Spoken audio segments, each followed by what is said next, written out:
thank you for tuning in. I'm Lauren Van Hemert from RDU on Stage, and I am here with the lovely Vivienne Benesch, the producing artistic director of Playmakers Repertory Company in Chapel Hill, and Marin, Hinkle, who was just nominated for an Emmy, right? For the marvelous Miss twice, the marvelous Miss Maisel. So welcome, both of you. We're going to talk about this fantastic play and event that's happening on Sunday. If you don't know about this, Playmakers is producing a virtual staged reading of Love, Loss, and What I Wore, starring Marin and Deborah Messing and Cameron Manheim, and then a bunch of Playmakers Company favorites, Julia Gibson, Catherine, such a great cast. So a really tremendous cast.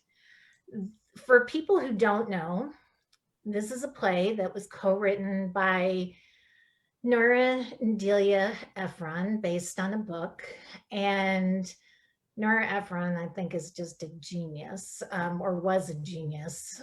And so in an interview, I have to ask you both, in an interview, Delia said, for every big emotional experience of your life, you identify in some way with clothing. It's like a trigger for emotional memories. We use the clothes we wore as a way into our personal stories.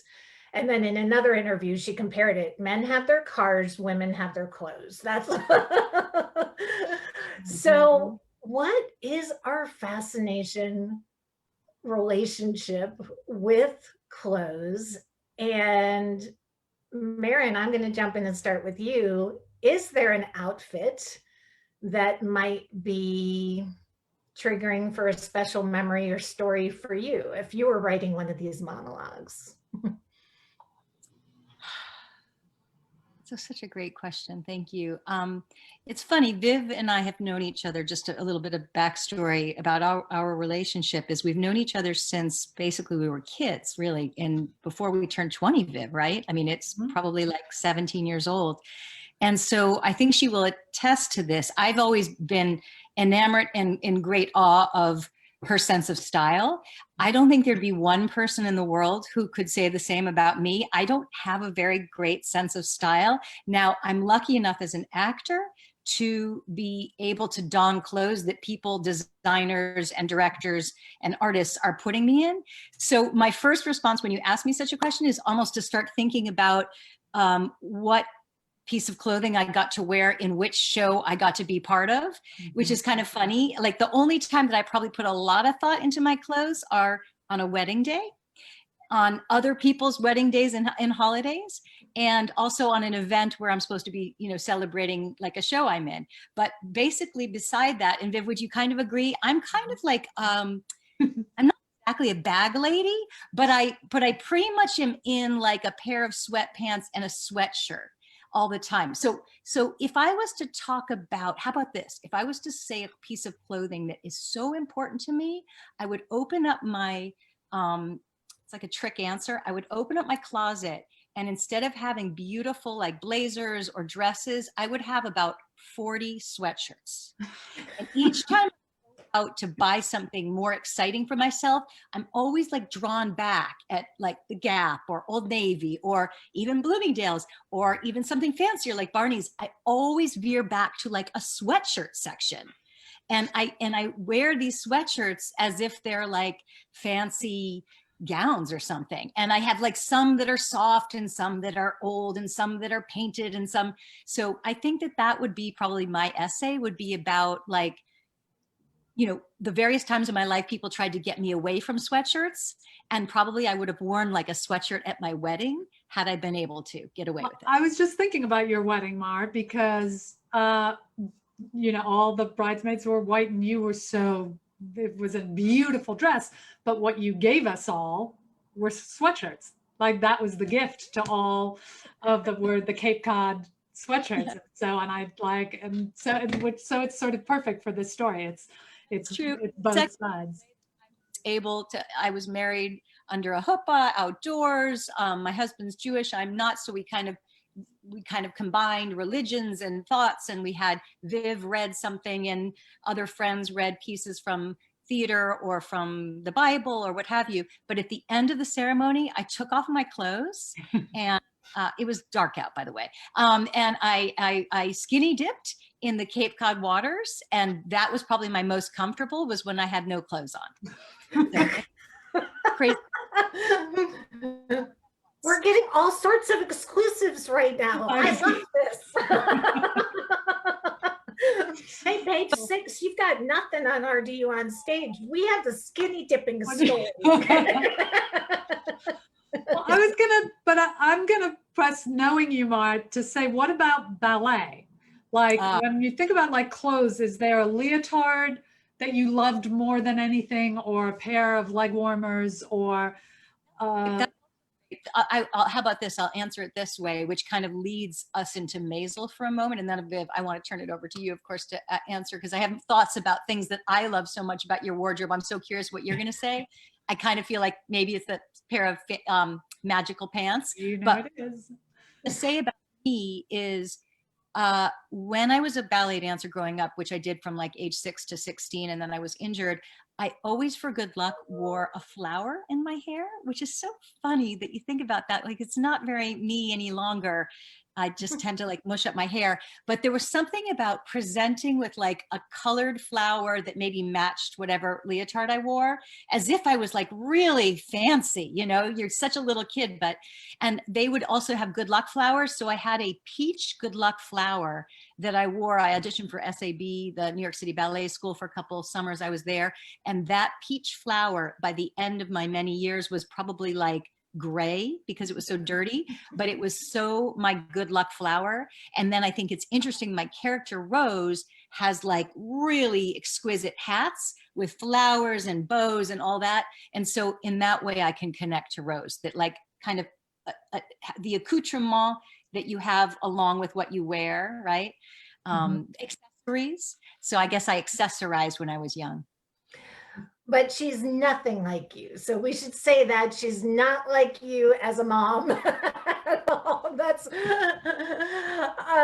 right, Vivienne. So what's in your closet that is super special that might trigger a memory?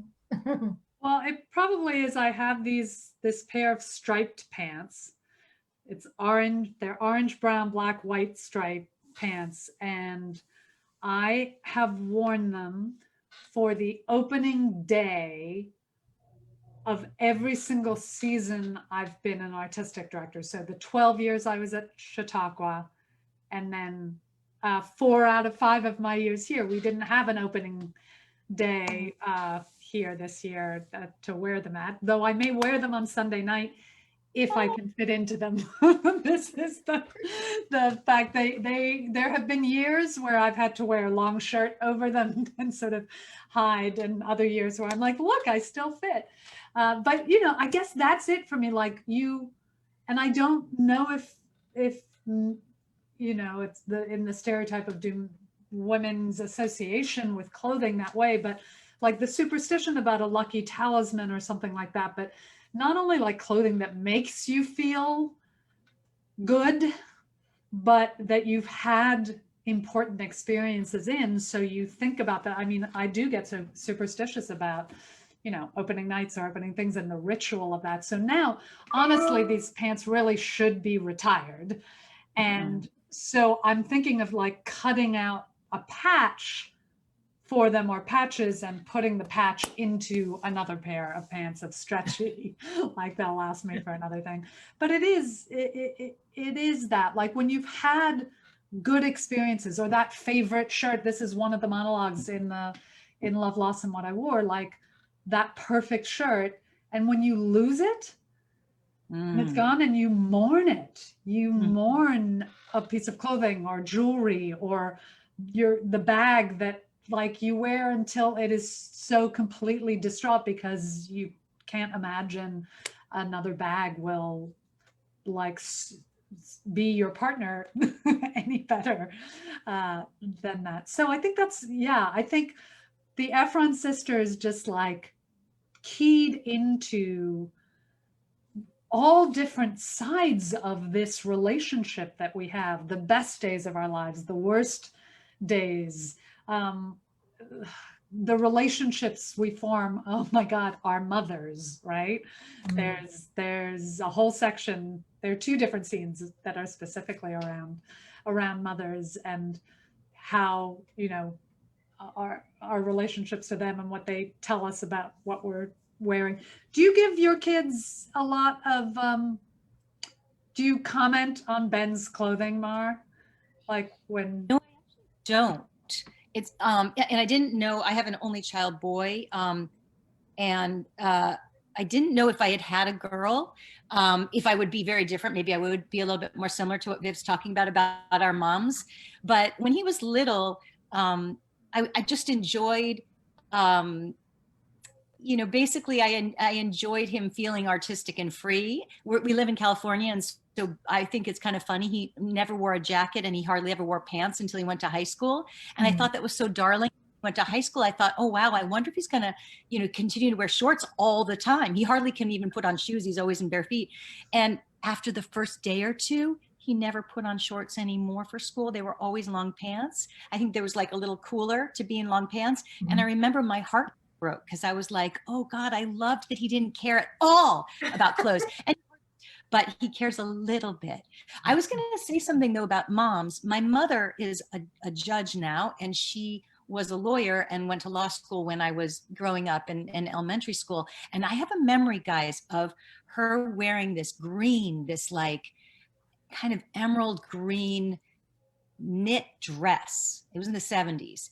And it fit beautifully. And she's a really strong, gorgeous woman, handsome with dark hair and olive skin. And that became her good luck dress for moot court competitions when she was in school. And just like Vivienne has the good luck pair of pants, she wore that every single time she had to compete. And she won every single time. And one time we couldn't get to the dry cleaners in time or something. And so she didn't wear it. And she ended up losing for the first time. And I thought that is so phenomenal. And Viv, I wondered if like with that, you know, have you I guess you haven't had to test your superstition. So every single time on an opening, you've gotten to wear them. But I wondered if there was like a day you didn't wear those pants where it didn't go well.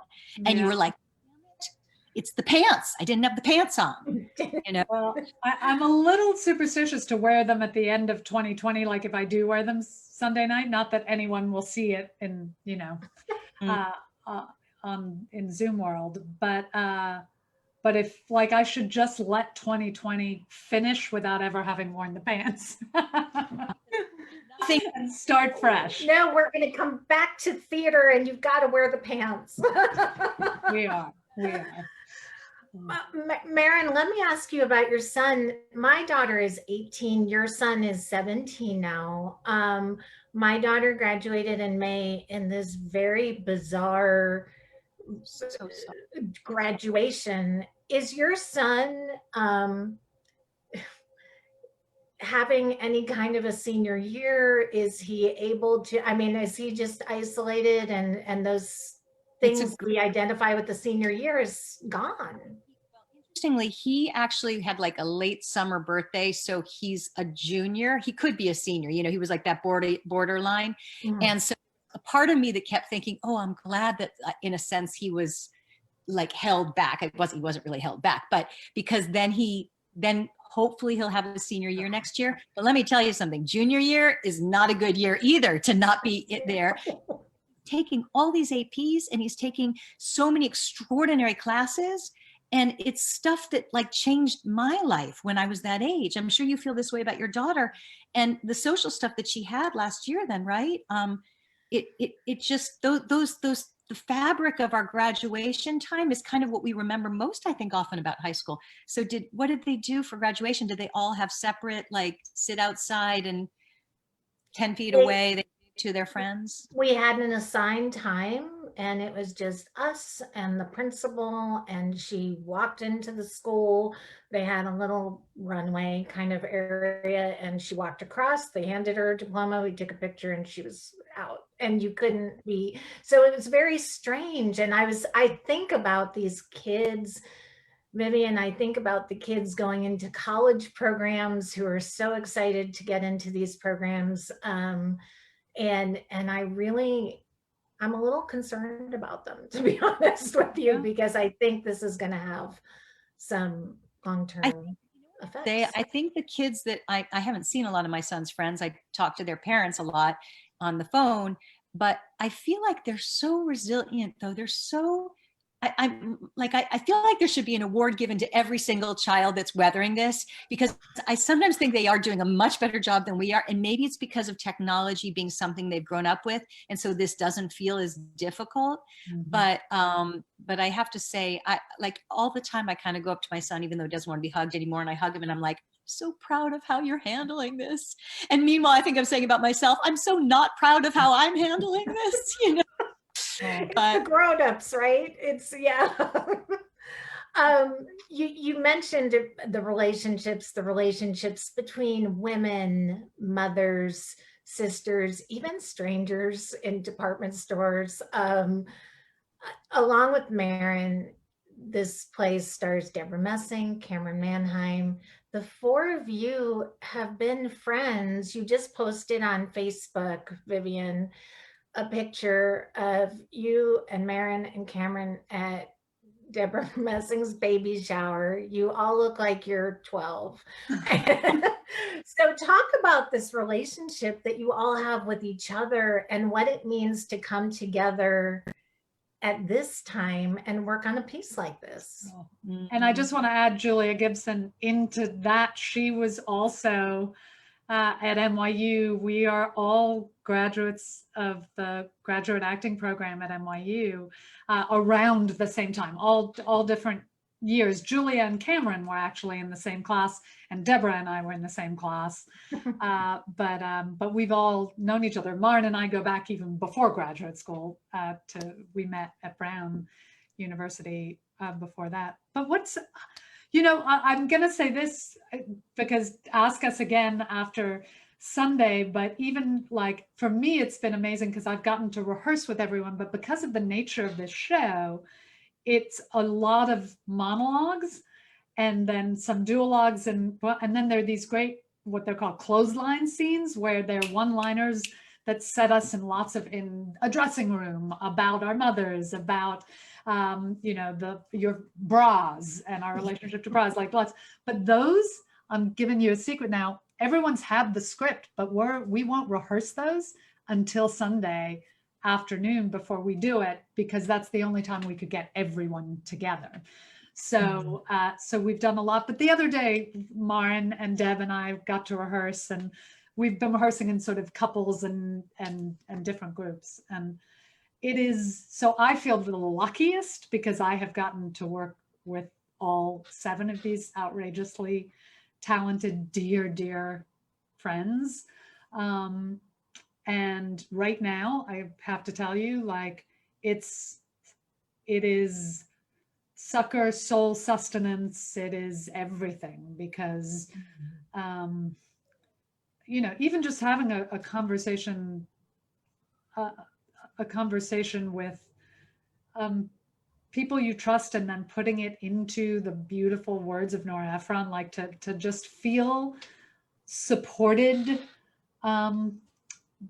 by fabulous artist women right now is, it's the value of it. I don't feel like I'm being particularly articulate, but it's a very real, wonderful thing. And so much time is spent, in my life right now, administratively taking care with the incredible team and staff at Playmakers of this incredible organization with so many unknowns, so many struggles, so many things, that those moments where it's about the art and the bones are there and you're given this gift. Thank you. I have, Marin, how about you? I have so many, as Viv said, and you were very articulate, Viv, it's maybe part of the reason that it's hard to talk about is it's so emotional. Like, I'm going to give you an example about Julia, for instance. So Julia and I knew each other through Cameron, I believe, and just again through the peripheral kind of connections of alum from NYU. And she directed me in a play that was one of my favorite experiences. It was a Craig Lucas play called Blue Window. And we were going to take that beautiful play that I love so much and bring it to LA. We had done it in New York and we were bringing it to LA. And Julia flew out September maybe 10th, 2001. And September 11th, Vivienne called us in the morning. You were the one, Vivi. And I woke up, you and I talked. You told me what was happening. You told me what was happening in the World Trade Center. You told me about the airplanes. You told me to get up and look at the news, and we were all going to pray and hang with each other on the phone. And then I got Julia up, and it has forever bonded us. So Julia ended up landing in LA, staying with me for the next week or so. And on top of it, then we went over and spent our day with Cameron. I don't know if you remember that, Viv. So it's like stuff like that. So our history, our fabric runs deeper than just a graduate school or just an acting life.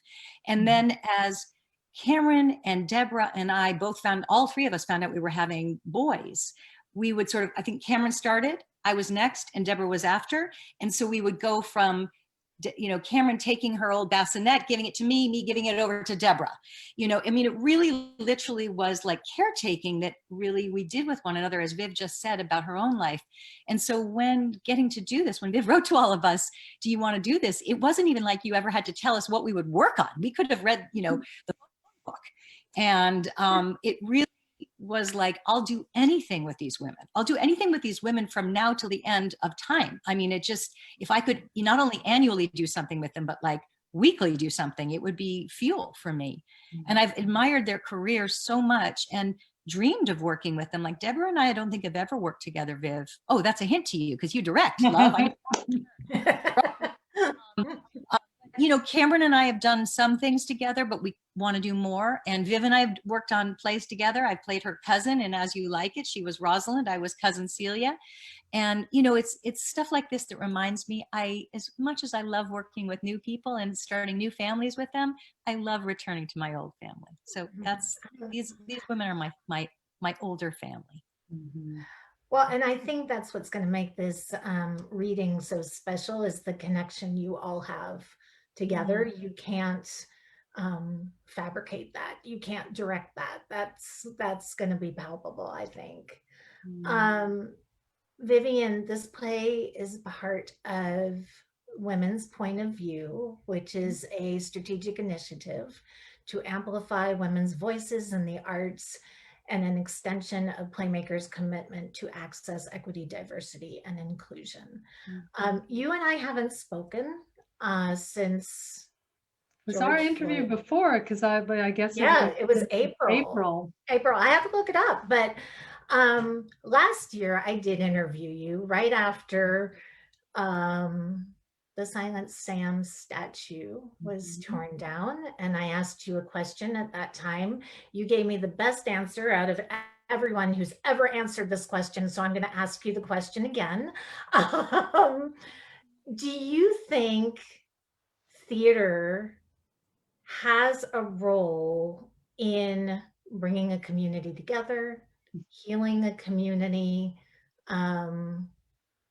At that time, we were talking about the Silent Sam statue and Chapel Hill being a community in crisis, but now I feel like our whole country is in crisis. So does theater have a role in bringing us together?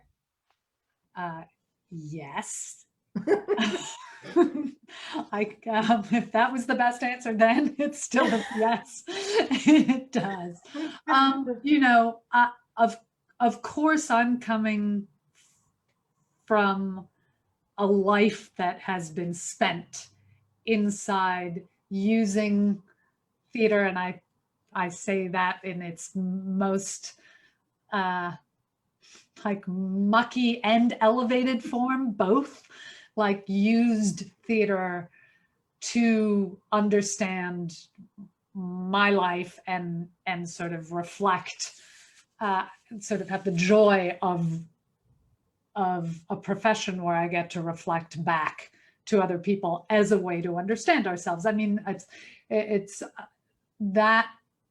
So because of that existing in a room where we share breath, usually, where the exchange, the unknown of the next moment, not because a script may not be inevitable, but because our breath is different at any given moment. Because of that, because that will never go away, I believe the form of theater can take 1,000 million different forms, but the act of revealing ourselves to each other in a room together, in the moment, in that presence, and it will, yeah, it will, I have to believe it will always be there. And I think it's a necessity. And I intellectually really do believe, like, I know that a lot of people, theater isn't the thing for them, but the plays that exist and the stories that are told and the chronicling of our history through playwriting is part of the live moment is one thing, but those plays are another. And now we have this, you know, this new media and film and the record, again, very different from film and TV. It's the record of theater. Mhm. I think we're just at the very, very, very beginning of what that is. And I think it's its own form. It's its own expression, its own form, and really exciting. And I'm going to say this in terms of Love, Loss, and What I Wore. We are working with a company, an amazing designer who worked on Dairyland with me, Heidi Armbruster's play last year, a designer named Jared Mazzacci. He's a multiple award-winning, incredible designer out of DC. He has sort of put together a company in the past few months called Vidco, because the demand for turning the theatrical event into a shareable streaming event at a new level, that theater companies are not media companies. It's not what we do. That's film and TV. So his work and his company, an amazing team, are sort of working in that vein. And so I think we've come up for Love, Loss, and What I Wore with a theatrical storytelling envelope, a design for it, that I hope people will genuinely enjoy. It's an experiment. We'll see how it goes. And I really wonder, like, what is that around? But I'm going to get back to that point that we were talking about, specifically about Silent Sam, and now, you know, since George Floyd's murder and all of the anti-racism work that is sort of disrupting and erupting, in the best sense, our landscape and the arts landscape especially,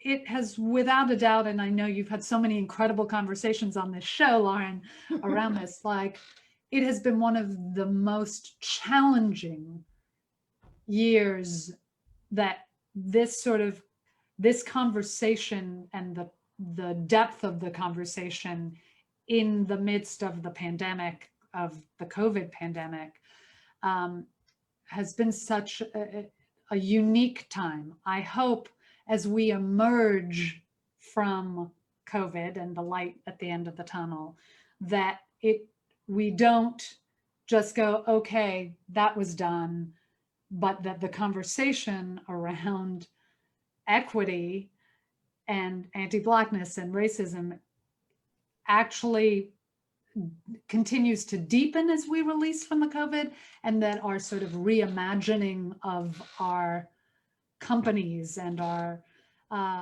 things can with that new art form, so that the two go hand in hand. And this is what I keep saying. It's like, we can't separate the art from the equity work and the inclusion work. If we're actually putting them together, we are evolving into the new. And what you had said to me a year ago was the theater's job is to rile up the community, which I loved, and then to kind of bring the community together. And that's true. And I think that's what we're seeing now is this really interesting, beautiful riling up of the theater community in a way that I don't know if it would have happened without the pandemic. So maybe that's the gift. Without the pandemic, and I would like to suggest, in getting back to women's point of view, if there were not so many incredible women in leadership positions and organizations across the country now, in the arts in particular, I don't know that the conversation around arts equity and specifically around race would have gotten to where it has now. I think it's a really interesting continuum, and it's complicated and it's intersectional at every level. But I think the role that so many amazing women have played in allowing the conversation that it is not a threat, it is actually an opportunity. I love that. Absolutely, I agree.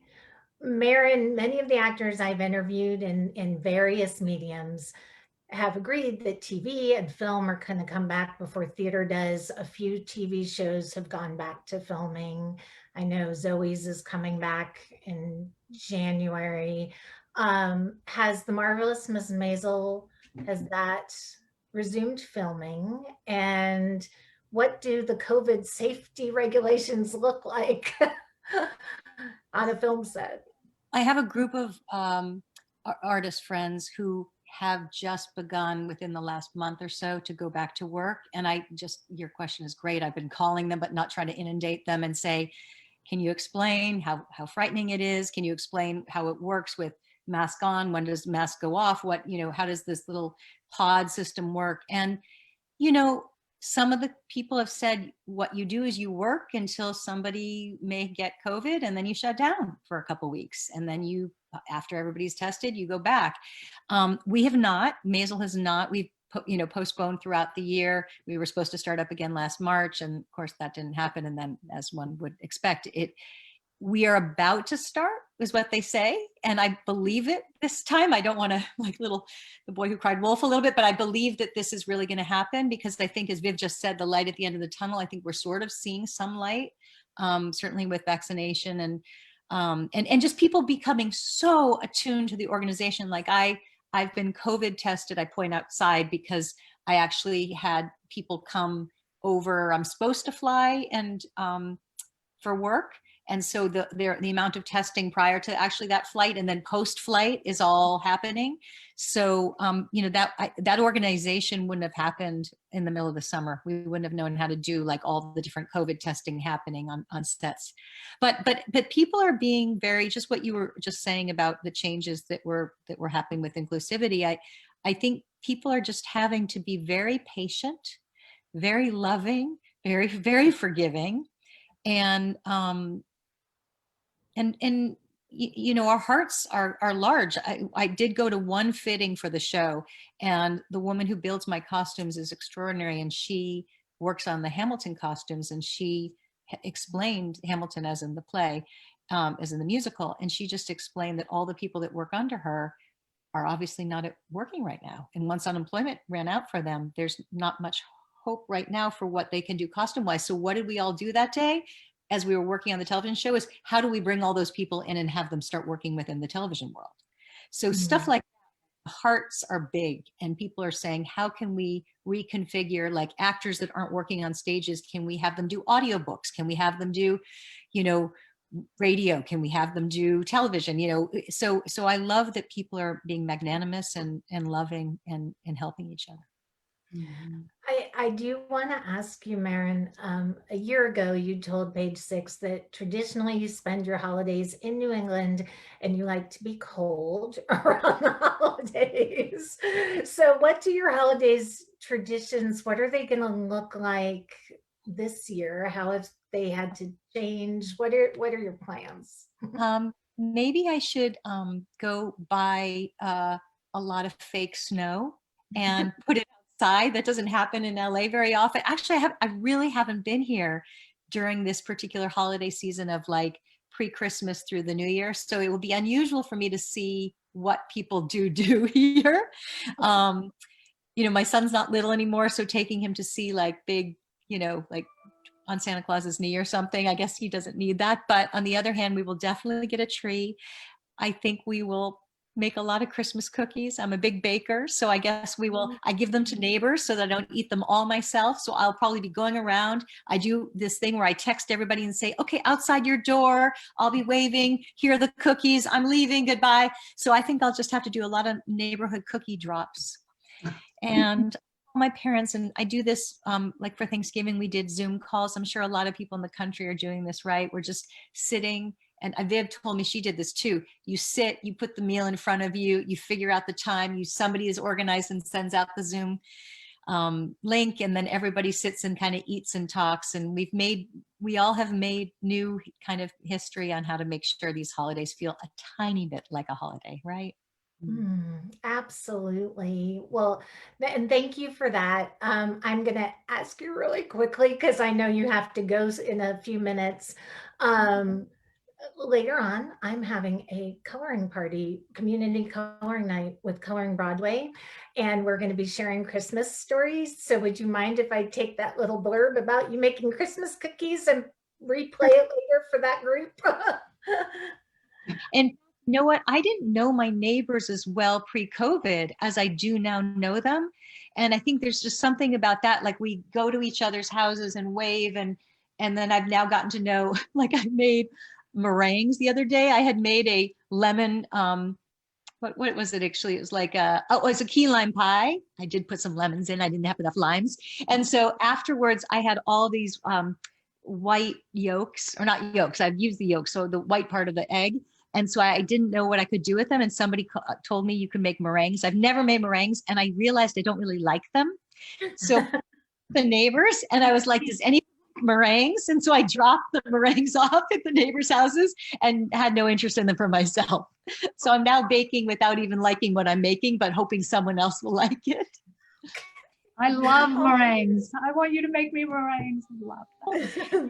Vivienne, chocolate chips in them. They make everything better. So I do like them if you have chocolate chips. But anyway, I'll have to make them for you, Viv, when I see you next. Chocolate makes everything better. Vivienne, how about you? Any holiday traditions? Oh, Or how's the holiday going to change this? we were the Jewish family with Christmas trees, and my grandfather, my mom's dad, used to have the most beautiful Christmas trees. There were always two of them, but now my sister and I sort of rebelled, and we're like, we shouldn't have Christmas trees, and so she has this big bush, sort of bush that we just decorate the bush, right? We put call it that way. But you know what is strange is this is going to be the first Christmas that my sister can't join us. She's in London, and she's on lockdown right now in London. My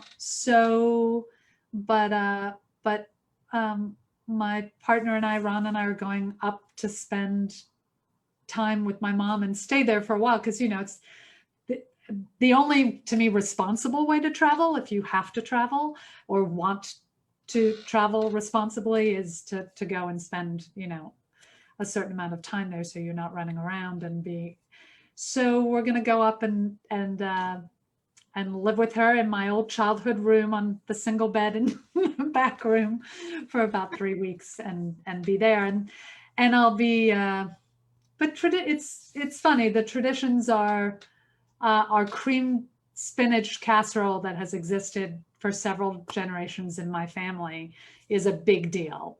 The cream spinach casserole that I will make. Ron is dairy free and gluten free, so I have had to adapt the recipe, and I'm not yet satisfied with the taste of the new edition, but that's okay. But yeah, we'll see. So yeah, but I'm looking forward to staying quiet and getting ready for, there's a ton going on at Playmakers. We've got Christmas Carol. I can't end I know that there are 7 million Christmas carols happening around the country, and that in and of itself, there's something so beautiful about that. It's a little like, just talk about the need to tell a story that we sort of all connect to. And even from multiple religions, there's something about that story that I think we have all sort of like, that has something for everyone in it. So I love that theaters across America are doing a variety of different versions of it.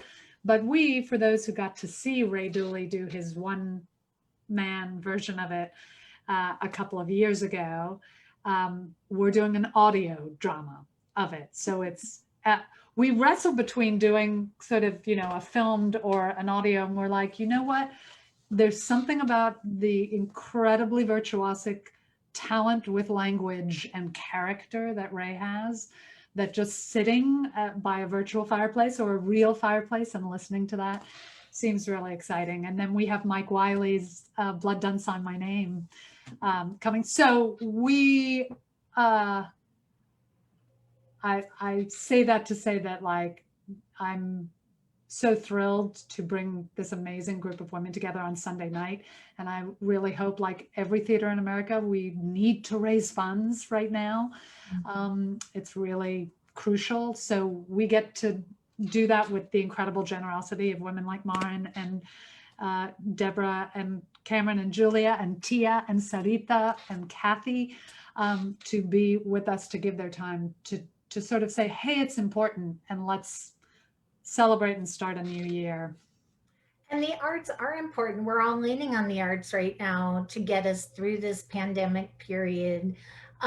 So yes, please support your local theaters, support theaters like Playmakers and the amazing work Playmakers does. I want to remind people you can watch Love, Loss, and What I Wore this Sunday night. And I will put the link to the Playmakers website in the comments after we're done. But it's playmakers.org, right? Is it Playmakersrep.org. Playmakersrep.org, and you can get your ticket information there, and you're not going to want to miss it because it's a stellar cast, a fantastic cast of women, and I can't wait to see it. So thank you both for hanging out with me this afternoon. Thank you, Lauren.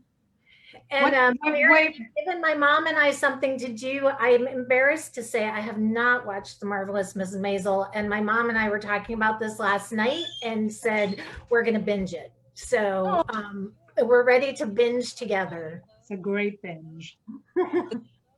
Are extraordinary, wouldn't you say, Viv? The clothing?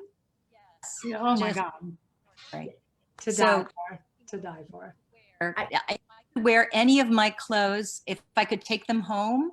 People ask what's my favorite. I don't even have a favorite. I have like 12 robes on the show, and I would give anything to own one of those robes. Just beautiful. Everything is beautiful that I get to wear. So I hope you enjoy it, and the clothes. Can't wait. I can't wait. That's what we'll be doing this holiday season. Thank you, Vivienne. Happy holidays to you. Happy holidays. And Sunday night, everyone tune in and support Playmakers. It's going to be a really fun evening. So break legs, and I hope to speak to you both again soon. Thank you, Marin. Take care. Thank you, Vivienne. Bye. And thank you everyone for joining us. Come back at 7:30 for our coloring party.